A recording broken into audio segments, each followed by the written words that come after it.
నమస్తే నమస్తే. దేవిప్రసాద్ గారు, చూస్తున్నారు కదా మహారాష్ట్ర ఎలక్షన్స్ ఏంటి ఇప్పుడు బీజేపీ కూటమి విజయ దిశగా వెళ్లడాన్ని ఎలా చూస్తారు? జార్ఖండ్ లో ఏంటి అసలు ఏం జరిగింది అనుకుంటున్నారు? గుడ్ ఆఫ్టర్నూన్ పెద్దలు వినోద్ గారికి, కిషోర్ గారికి, వీక్షకులకు శుభోదయం. ఇంతకుముందు వినోద్ గారు అనేక విషయాలు చాలా విపులీకరంగా చెప్పడం జరిగింది. మహారాష్ట్రకు సంబంధించి కానీ దేశవ్యాప్తంగా కూడా ఇలా కాంగ్రెస్ ప్రజలని విశ్వాసానికి చూరగొనడంలో పూర్తిగా రోజు రోజు విఫలమవుతున్నది అనేటువంటి విషయాన్ని చాలా స్పష్టంగా ఎన్నికల్లో కనబడతా ఉన్నాయి. సోషల్ ఇంజనీరింగ్ చేయడంలో కావచ్చు, లేకుంటే ప్రజలకు సంబంధించిన సమస్యల పరిష్కారంలో ఉండేటువంటి చిత్తశుద్ధి కావచ్చు, కమిట్మెంట్ కావచ్చు, ఇవన్నీ కూడా వాళ్ళు ఇచ్చినటువంటి వాగ్దానంలో అమలు చేసేటువంటి సందర్భం కావచ్చు, నాయకత్వం అవినీతిలో కూరుకుపోయేటువంటి సందర్భం కావచ్చు, ఇవన్నీ కూడా మనం చూస్తా ఉంటే ఇవాళ మహారాష్ట్ర సంబంధించినటువంటి ఎన్నికలు చాలా స్పష్టంగా మనకు ఏం కనబడతా ఉన్నాయంటే బీజేపీని ఎదుర్కోవడానికి కేవలం సంక్షేమ పథకాల అభివృద్ధి పథకాలే కాదు, ఐడియాలజికల్ గా కూడా మొత్తంగా కూడా ఇవాళ ఐడియాలజికల్ గా భారతీయ జనతా పార్టీకి వ్యతిరేకంగా ఉన్నటువంటి శక్తులు అన్ని కూడా ఇవాళ ఐక్యం కావాల్సినటువంటి అవసరాన్ని కూడా సూచిస్తా ఉన్నాయి. రెండవది ఏంటంటే కేవలం ఐడియాలజికల్ ఉన్నంత మాత్రాన్ని ప్రజలు ఆదరించాలనేటువంటి విషయాన్ని కూడా ఇలా స్పష్టం చేస్తా ఉన్నాయి. మీరు ఎంత ఆదర్శవాదంగా ఉన్నా, ఎన్ని పలుకులు పలికినా ప్రజలకు అవసరమైనటువంటి దైనందిన జీవితంలో ప్రజల మౌలిక సౌకర్యాల పరిష్కారం కొరకు, పేదరికం నిర్మూలన గురించి కావచ్చు, లేకుంటే బడుగు బలహీన వర్గాలని రాజ్యాధికారంలో తీసుకొచ్చేటువంటి అంశంలో కావచ్చు, అట్లాగే ఈ యాక్సెస్ విషయంలో కావచ్చు, ఇవన్నీ కూడా చాలా స్పష్టంగా పనిచేస్తా ఉన్నాయి. ఎందుకో కాంగ్రెస్ పార్టీ నాయకత్వం ఇవాళ పూర్తిగా చతికిల పడిపోతున్నది అనేటువంటి విషయం చాలా స్పష్టంగా మనకు. ఎందుకంటే మహారాష్ట్ర చూస్తే చాలా బడా నేతలు వాళ్ళ పూర్వాపరాలు చూస్తే వాళ్ళ అన్ని విజయాల చరిత్రలు, లేకుంటే డబ్బులో చూసినా ఇంకొకటి చూసినా చాలా గొప్పగా ఉన్నటువంటి వాళ్ళందరూ కూడా ప్రజల ఆగ్రహానికి కుప్పగూలిపోతున్నటువంటి సందర్భాన్ని కూడా చూస్తా ఉన్నాం. కాబట్టి ఇలా భారతీయ జనతా పార్టీ అనుసరిస్తున్నటువంటి ఒక అండర్మైన్ పాలిటిక్స్ ఏదైతే ఉందో ఇలా దానికి సక్సెస్ కు కారణం అవుతా ఉన్నది. అంటే ఎక్కడెక్కడైతే ఫెయిల్యూర్ అవుతా ఉందో కాంగ్రెస్ పార్టీ, ఆ ఫెయిల్యూర్స్ అన్ని కూడా తమ విజయాలుగా మార్చుకోవడంలో ఒక అద్భుతమైనటువంటి విజయాలు ఇలా సాధిస్తున్న దానికి ఇది ఒక సూచిక. కాంగ్రెస్ పార్టీ ఇప్పటికైనా పూర్తిగా ఆత్మవిమర్శ చేసుకోవాలి. వారు తెలంగాణ కర్ణాటక గ్యారంటీలు మహారాష్ట్రలో ఎంత మేరకు ప్రభావం చూపించారు? చాలా పనిచేస్తాయి కదా. ఒక కర్ణాటక మహారాష్ట్రనే కాదు, ఇవాళ పక్కకున్నటువంటి తెలంగాణలో ఇవాళ 6 గ్యారంటీల మీద ఇలా అనేక హామీలు ఇచ్చింది. ఈ హామీలన్నిటి విషయంలో కూడా విఫలమైనటువంటి నేపథ్యాన్ని కూడా ఇవాళ మహారాష్ట్ర కావచ్చు, మిగతా రాష్ట్రాల ప్రజలందరూ కూడా చూస్తున్నారు. కర్ణాటకలో ఇచ్చారు హామీలు, తెలంగాణలో ఇచ్చారు. ఇచ్చిన హామీలే అమలు చేయనటువంటి కాంగ్రెస్ పార్టీ మాకు ఇచ్చినటువంటి హామీలు ఏం చేస్తుంది అనేటువంటి ఒక భావన కూడా ఉంది.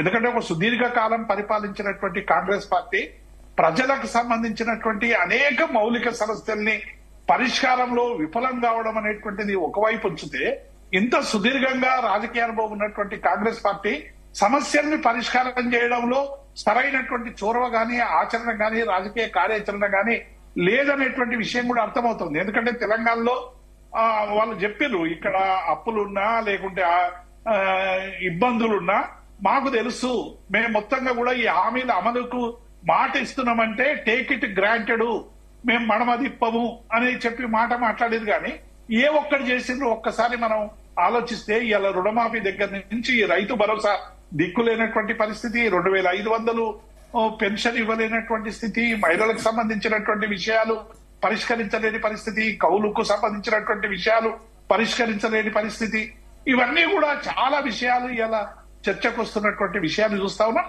ఇది ఎందుకంటే గ్లోబల్ అయిపోయిందండి. ఇలా మొత్తం ప్రపంచవ్యాప్తంగా ఎక్కడ ఏ చిన్న జరిగినా కూడా ఇలా దేశవ్యాప్తంగా చర్చ అవుతా ఉంది. లగచర్ల చిన్న ఘటన ఇలా అక్కడ లంబాడీల మీద, ఆదివాసీల మీద జరిగినటువంటి దౌర్జన్య కండ ఇలా దేశం మొత్తం మీద కూడా చర్చ జరుగుతా ఉంది. ఇష్యూ చిన్నదైనప్పటికీ కూడా ప్రపంచవ్యాప్తంగా ఇవాళ అనేక సమస్యలు అనేక మంది చర్చిస్తా ఉన్నారు. కాబట్టి డెఫినెట్ గా కాంగ్రెస్ పార్టీ ఎక్కడెక్కడైతే హామీలు ఇచ్చిందో హామీల వైఫల్యం చాలా కొట్టొచ్చినట్టుగా ఇవాళ అక్కడ ఎన్నికల్లో కనబడతా ఉంది. మరోవైపు కులగణనకు సంబంధించి ఎందుకు ప్రభావం చూపలేదు మహారాష్ట్ర ఎన్నికల్లో? ఇప్పుడు కులగణన, ఇప్పుడు ఎవరైనా మేము ఏమి చేయకుండా, ఇప్పుడు ఎవరైనా కొత్తగా రాజకీయ పార్టీ పెట్టిన వాళ్ళు ఆ హామీ ఇస్తాం ఈ హామీ ఇస్తాం అంటే ఎవరన్నా కనీసం ఆ పూటకైనా నమ్ముతారు.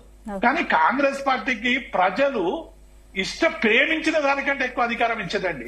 ప్రజలు ఎన్నిసార్లు వాళ్ళకి అధికారం ఇచ్చిండ్రో చూసాం. ఈ భారత స్వాతంత్రం వచ్చిన తర్వాత ఈ 70-75 ఏళ్లలో అనేక సందర్భాల్లో కాంగ్రెస్ పార్టీకి ప్రజలు ప్రేమించి అధికారం ఇచ్చదు. అధికారం ఇస్తే ఇప్పటి వరకు మీరు ఏం మార్పులు తెచ్చిందంటే మళ్ళీ ఇప్పుడు మేము డబుల్ బెడ్రూమ్ ఇల్లు కల్పిస్తాం, కులగణన చేస్తాం, లేకుంటే సోషల్ ఇంజనీరింగ్ చేస్తాం, రిజర్వేషన్లు కల్పిస్తాం అని చెప్తున్నారు. కానీ వీళ్ళకు అధికారంలో ఉన్నప్పుడు వీళ్ళు ఏం చేసిండ్రు, ఏమి చెయ్యలేదు, ఇప్పుడు ఉన్నటువంటి రాష్ట్రాల్లో ఏం చేస్తున్నారు అనేటువంటిది ప్రామాణికం కదా. ఇలా కులగణన చేసి రోల్ మోడల్ గా ఉంటుంది తెలంగాణ అన్నారు. వస్తా ఉన్నారు, మేము వాళ్ళ అడుగుతా ఉన్నాం. ఏమి అనేక ప్రశ్నలు, మీకు ఆస్తులు ఎంత, అప్పులు ఎంత, మీ సొంత ఇల్లు ఉన్నదా, ఎన్ని గజాల్లో ఉన్నారు, మీరు ఇంకో ఇల్లుందా, లేకుంటే మీ కులం ఏంది, ఇవి మీ ఆధార్ కార్డు ఏంది, మీ విషయాలు ఏంది, మీ పిల్లలు ఎంటెక్ చదివినరా, బిటెక్ చదివినరా, ఇంకేం చదివినరు, ఇవన్నీ కూడా ఇప్పుడు కులగణన చేయాలన్నా సోషియో ఎకనామిక్ సర్వే చేస్తే నిజంగానే చేయమనండి, అన్ని చెప్తాం.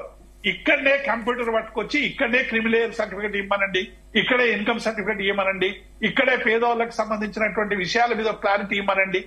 ఇవన్నీ తీసుకుపోయిన తర్వాత కూడా మళ్ళీ ఏం చేయాలి, మళ్ళీ ఆఫీసులో చుట్టూ తిరగాలి, మళ్ళీ క్రిమినల్ తెచ్చుకోవాలి. ఇక్కడ ఆస్తులను రాపించినా మళ్ళీ పోయి పేదలం అని చెప్పి ఆరోగ్యశ్రీ కార్డు తీసుకోవాలి. ఇవన్నీ కూడా ఉన్నాయి కదా. అందుకే ప్రజలు ఈ కులగణన మీద స్పష్టంగా లేరు, అడుగుతా ఉన్నారు. నా దగ్గరికి నిన్న వచ్చిండ్రు, నేను అన్ని వివరాలు ఇచ్చిన వివరాలకు ఇచ్చినప్పుడు వాళ్ళు నాతో వంచుకున్నటువంటి విషయాలు ఏంటంటే, సార్ ఇంటికి పోయినప్పుడల్లా మొన్న ప్రజాపాలన దరఖాస్తు ఇచ్చడం మాకేం రాలేదు, 6 నెలలుగా మేము ఈ ప్రభుత్వాన్ని చూస్తున్నాము, అక్కడికి పోయి ప్రజాభవన్ లో కొన్ని దరఖాస్తులు ఇచ్చి వచ్చినాం, ఏమీ కాలేదు, మళ్ళీ తీసుకుపోయి ఏం చేస్తారమ్మా అని వచ్చిన వాళ్ళ మీద కోపం చూపిస్తున్నారు. సార్ ఇది మొత్తం నాకు ప్రశాంతంగా జరిగింది మీ ఇంట్లోనే అని చెప్తా ఉన్నారు. అంటే ప్రశ్నలు ఇలా వాళ్ళ ప్రజల నుండి చాలా ప్రశ్నలు వస్తా ఉన్నాయి. ఆ ప్రజలకి ఉద్యోగులు ఏం సమాధానం చెప్తారమ్మా, విధానాలు కదా. కాబట్టి ఇలా కాంగ్రెస్ పార్టీ చెప్తున్నది ఒకటి, చేస్తున్నది ఒకటి.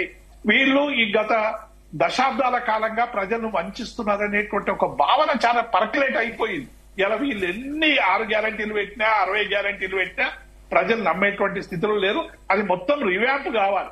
రివ్యాంప్ అయితే తప్ప కాంగ్రెస్ పార్టీ నమ్మేటువంటి స్థితి లేదు. అందుకే వాళ్ళకి అటువంటి రిజల్ట్స్ వస్తున్నాయి. ఇప్పుడు జార్ఖండ్ లో కాంగ్రెస్ వచ్చిందంటే, కాశ్మీర్ లో కాంగ్రెస్ వచ్చిందంటే అక్కడ ఉన్నటువంటి వాళ్ళ అలయన్స్ పార్ట్నర్స్ గొప్పతనం తప్ప వీళ్ళ గొప్పతనం ఏం కనబడదు. వీళ్ళు ఒంటరిగా పోటీ చేసి ఎక్కడైనా ఏమైనా సాధించినటువంటి సందర్భాలనే.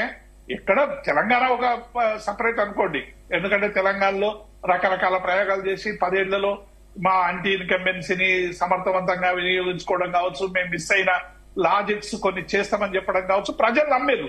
కానీ ఇప్పుడు ఏమైంది, అయ్యో నమ్మినందుకు మళ్ళీ మాకు ఇబ్బందికరమైన పరిణామాలు ఏర్పడాయి అనేటువంటి భావన ఏర్పడుతున్నది కదా. జార్ఖండ్ లో ఆయన జైలుకు, ఎందుకంటే భారతీయ జనతా పార్టీ ఈడీ కేసులో అమానుషంగా ఇరికించిందని కావచ్చు, లేకుంటే అక్కడ ఉండేటువంటి ప్రత్యేకం గిరిజనులకు సంబంధించి, అక్కడ ఆదివాసీలకు సంబంధించి చాలా పెద్ద ఫైట్ నడుస్తా ఉన్నదమ్మా. మొత్తం మైన్స్ అన్ని కూడా, అక్కడ ఉన్నటువంటి మైన్స్ అన్ని కూడా ఇప్పుడు కొన్ని కంపెనీలకు, బహుళజాతి కంపెనీలకు అప్పగించడానికి భారతీయ జనతా పార్టీ ప్రయత్నిస్తుందని గిరిజనులో ఒక అపనమ్మకం ఏర్పడ్డది. బహుశా అది కూడా కొంత ప్రభావం చూపించి ఉండొచ్చు అని నేను అనుకుంటా ఉన్నాను. ఎందుకంటే జార్ఖండ్ లో అమలవుతున్నటువంటి, ఇప్పటికే ఉన్నటువంటి పార్టీ కొంత అమలు చేసినటువంటి విధానం గాని, వాళ్ళ పరిపాలన గాని ఎంతో కొంత మేరకు ప్రజలకు నచ్చితేనే కదా పవర్లకు తీసుకొచ్చేటువంటి విషయం. కాబట్టి కాంగ్రెస్ గొప్పతనం ఏం కాదు జార్ఖండ్ లో వచ్చిందనేది, అక్కడ ఉన్నటువంటి జేఎంఎం మిగతా పార్ట్నర్స్ కి సంబంధించినటువంటి అంశాలే ప్రధానంగా ఉంటాయి. కాబట్టి కాంగ్రెస్ పార్టీ అలా సీరియస్ గా మహారాష్ట్ర ఎన్నికల తర్వాత సీరియస్ గా వాళ్ళ పని విధానాన్ని ఇంటోటోగా ఇలా కింది నుంచి పై దాకా సరి చేసుకోవాల్సినటువంటి అవసరం ఉంది, పరిశీలించుకోవాల్సినటువంటి అవసరం ఉంది, ఆత్మ విమర్శ చేసుకోవాల్సినటువంటి. రైట్ మళ్ళీ మాట్లాడతాను.